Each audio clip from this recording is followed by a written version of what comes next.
So we're going to look at the lying leg curl. So the lying leg curl, seated leg curl, all the different variations of leg curls are very, very different. They work the hamstrings in different positions, which create different responses.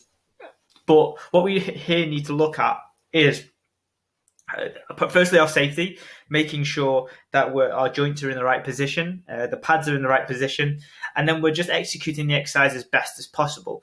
So as per usual, if you've watched the leg extension video, which is a very similar but backwards movement to this, you will be ensuring that the axis of rotation, which is like how this pad here that I've got highlighted, my cursor is going around, where that is moving from and to. So you will see that is moving from this thing in below across from my knees.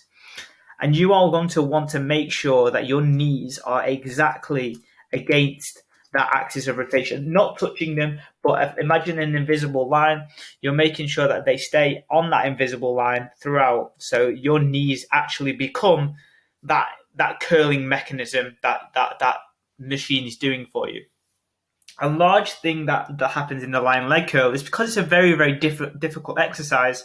It challenges the hamstrings in a short position, which is primarily the weakest position. It encourages a lot of compensation from the hips, the butt, and the lower back to get the exercise going and moving. So we want to make sure that we're reducing any type of compensation. So firstly, making sure that your knees are against the axis of rotation. Make sure your pad is against the back of the shin and not on your heel, because it will move as you go up. And then you're locked in with your hands so that your upper back is really, really tight, and you're gripping on for a reason, and you're gripping on because you want to stay in the same position.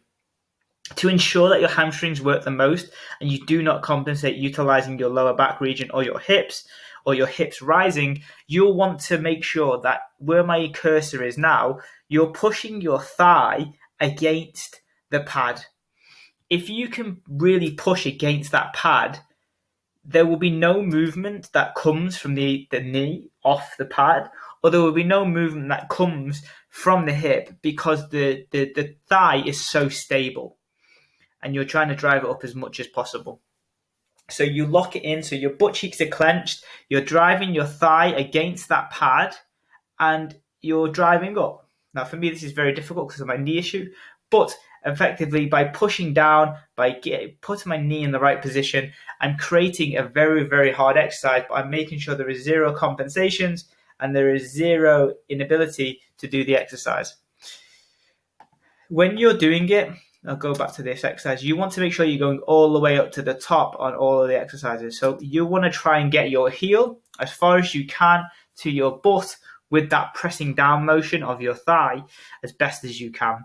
And that will lead you into a position of where you're thinking about the right things, you're stable from your upper body, your position of your knees in the right position, your ankles in the right position, and then your hip and your thigh, you're thinking about the right thing all the way through. As the exercises and reps get harder, the more focus you need to place on pushing down into that pad to then allow yourself to push into the heel here.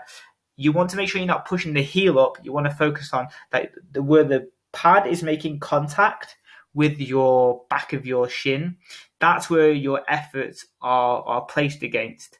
That will ensure that you're pushing in the right direction, ensure that you're pushing from the right joint, and that you're not compensating anywhere else. So what should happen is at the bottom, I'll show you here, is as I go to the bottom, as I'm about to push back up, which is now,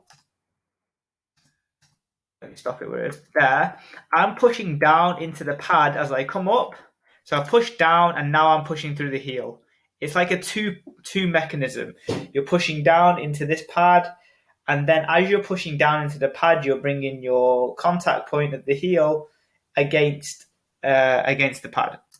That should help massively when it comes to the lying hamstring curl. Be prepared to drop your weight significantly when doing it this way, but it is much better for the hamstring development as opposed to the ego that's on the weight.